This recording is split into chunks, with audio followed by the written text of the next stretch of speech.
형제와 여러분 안녕하세요. 오늘은 9월 7일 수요일 시대를 분별해야 합니다 라는 제목으로 마태복음 24장 29절부터 35절까지를 묵상하겠습니다. 29절 그날 환난 후에 우리 어저께 말씀에 이 땅에 대환난이 일어난다 그랬어요. 그래서 이 마태복음 24장은 종말에 대한 얘기인데 그 대환난 때 많은 여러 가지 어려움들과 고통과 아픔들이 있는데 불신자들에게는 이게 심판이 되지만 믿는 자들에게는 그 심판의 때, 환난의 때 우리를 모두 건져주셔서 하나님과 함께하는 어떤 그 기쁨과 소망의 메시지로 우리가 생각하고 있습니다. 그래서 마지막 때 거짓 선지자, 거짓 그리스도의 여러 가지 잘못된 내용들에 대해서 현혹되지 말고 미혹되지 말고 진리 가운데 서 있음을 얘기합니다. 그 환난 후에 즉시 해가 어두워지며 달이 빛을 내지 아니하며 별들이 하늘에 떨어지며 하늘의 권능들이 흔들리라. 하늘에 놓을 이상한 천지 대격변이 일어난다고 얘기합니다.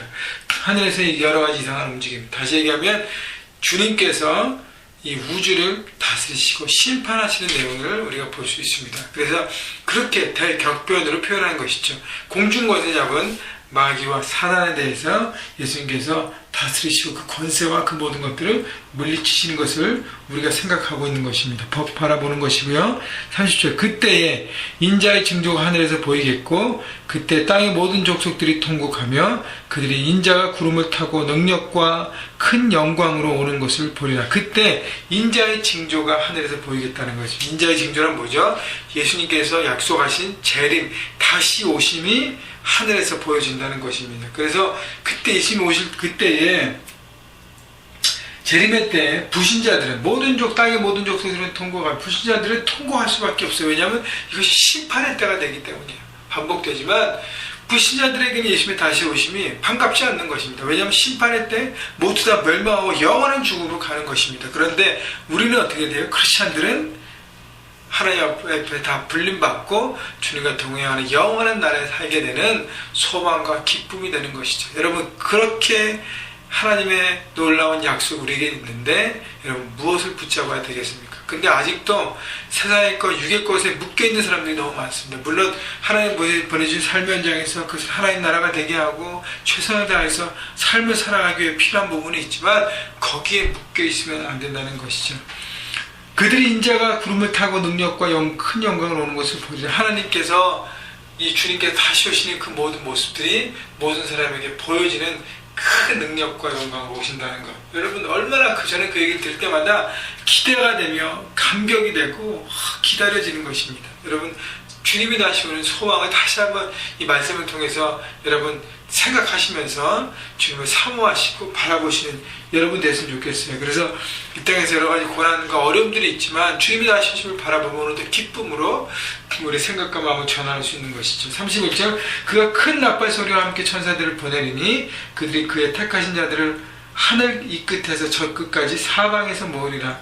큰 나팔 소리라는 건 승리 나팔 소리예요. 주님이 승리하셨고 이 땅과 공중권세 잡은 악한 영들을 완전히 파하시고 하나님의 나라를 이제 완성하시는 것입니다. 여러분 하나님의 나라가 예수님의 오심으로 첫 번째 오심으로 시작되었고 지금 성장하고 있고 확장되어가고 있는데 주님의 오심으로 완성된다는 것입니다. 그래서 택하신 자들을 다 모으신다 그래요. 여러분 주님 우리를 다 부르시고 모으실 때 천사를 통해서 하나님과 함께 누리는 그 예배, 영광의 자리, 기쁨의 자리, 교제의 자리 얼마나 감사한지 모르겠습니다. 32절 무화과 나무의 비유를 배우라. 그 가지가 연하여지고 그 잎사귀를 내면 여름이 가까운 줄 아나니. 자연의 이치를 깨달으라는 것이죠. 이제 나무에서 잎사귀가 나왔을 때 이제 여름이 됐구나. 그리고 열매가 맺으면 이제 가을이 다 되게 가는구나.